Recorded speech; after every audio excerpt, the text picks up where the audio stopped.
If you look at a map of Europe, Moldova is easy to miss, a small, landlocked patch between Romania and Ukraine. But this tiny republic has lived through almost every empire you can think of. Romans and steppe nomads, Ottoman sultans and Russian tsars, Soviet commissars and modern politicians have all fought over this strip of land.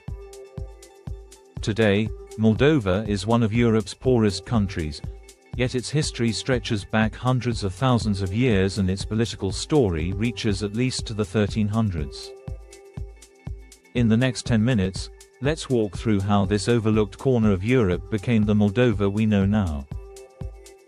Archaeology shows that humans have been in the territory of modern Moldova since the early Paleolithic. Flint tools discovered near the Dniester River are dated to roughly 800,000 to 1.2 million years ago, which means very early humans passed through this region long before any written history. Over many millennia, different prehistoric cultures left their mark: Neolithic farmers, Bronze Age metalworkers, and fortified Iron Age settlements. In classical antiquity, the area formed part of a wider zone known to the Greeks and Romans as Dacia and later Scythia. Parts of what is now Moldova fell under loose Roman influence, especially along the trade routes that linked the Carpathians to the Black Sea. After Rome's power faded, waves of migrating peoples moved through: Goths, Huns, Avars, Slavs, and others. The land was less a settled nation and more a crossroads where steppe riders, settled farmers, and merchant caravans intersected. The political story that leads toward modern Moldova starts in the 14th century with the creation of the medieval Principality of Moldavia. According to chroniclers summarized by Britannica, Vlach, Romanian-speaking groups from the Carpathian region moved eastward under leaders like Dragoș and then Bogdan, who broke from Hungarian authority and established an independent principality around the 1350s. The name Moldavia, or Moldova in Romanian, is taken from the Moldova River, now in Romania, which ran through the early core of the state. From its height, Moldavia stretched from the eastern Carpathians in the west to the Dniester River in the east and, at times, down to the Black Sea coast. The territory of present-day Moldova lies mostly in the eastern part of that old principality, an area often later called Bessarabia. Under strong rulers like Stephen the Great in the late 15th century, Moldavia defended its autonomy against bigger neighbors, including Hungary, Poland-Lithuania, and the expanding Ottoman Empire. Stephen is remembered for winning several important battles and for building churches and monasteries, and he remains a national hero in both Romania and Moldova. After Stephen's death in 1504, Moldavia gradually slipped into vassalage to the Ottoman Empire. By the mid-16th century it kept its local princes and Orthodox faith, but paid tribute to Istanbul and had limited freedom in foreign policy. In the 18th century, the Ottomans increasingly appointed Greek Phanariote princes to Moldavia rather than local dynasties, which deepened dependence and resentment. At the same time, Russia was expanding southward, and Moldavia became a front line in a series of Russo-Turkish wars. A decisive change came in 1812. After one of these wars, the Treaty of Bucharest ceded the eastern half of Moldavia, the region between the Prut and Dniester rivers, known as Bessarabia, to the Russian Empire. The western half of the principality remained under Ottoman suzerainty and later formed part of modern Romania. This 1812 partition is the starting point for the distinct political trajectory of what is now the Republic of Moldova. Under Russian rule, Bessarabia was reorganized as a province of the empire.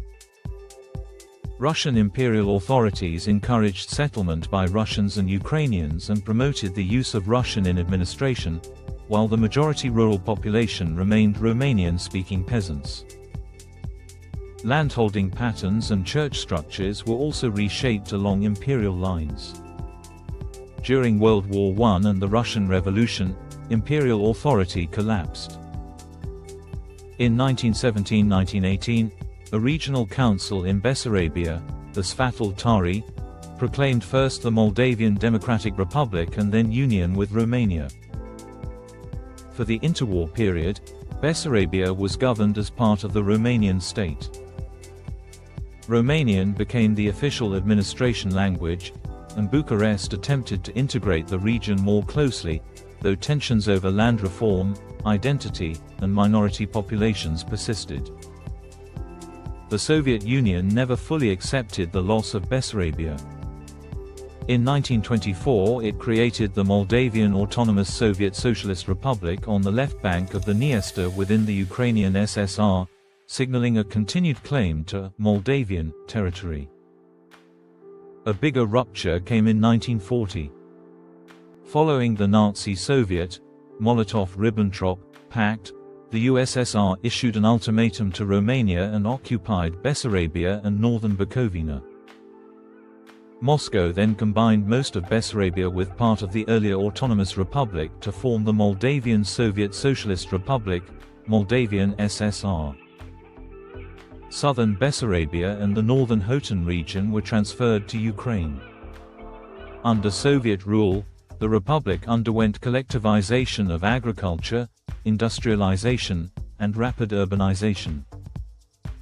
There were also episodes of repression, including arrests and deportations of people labeled as class enemies or as opponents of Soviet power, particularly in the 1940s and early 1950s.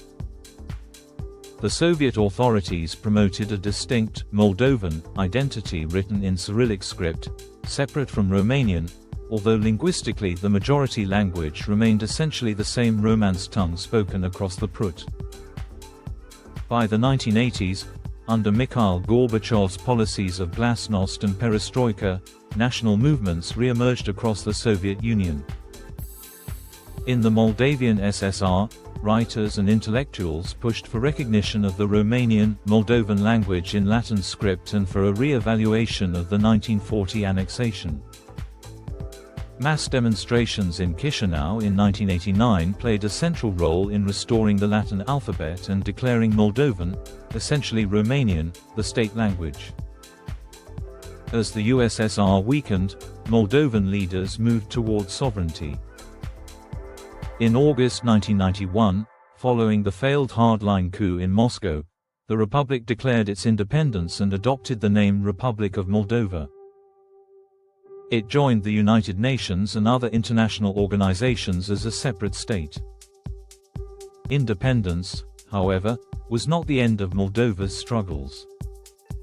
On the left bank of the Dniester, in the largely Russian and Ukrainian-speaking region known as Transnistria, local elites opposed what they saw as Romanianization and possible unification with Romania. Tensions escalated into armed conflict in 1992 between Moldovan government forces and Transnistrian separatists, who were supported by elements of the former Soviet 14th Army. A ceasefire left Transnistria as a de facto separate entity with its own institutions, although it is not recognized internationally and is considered by most states and organizations as part of Moldova. Russian troops have remained in the region despite Moldovan and international calls for their withdrawal.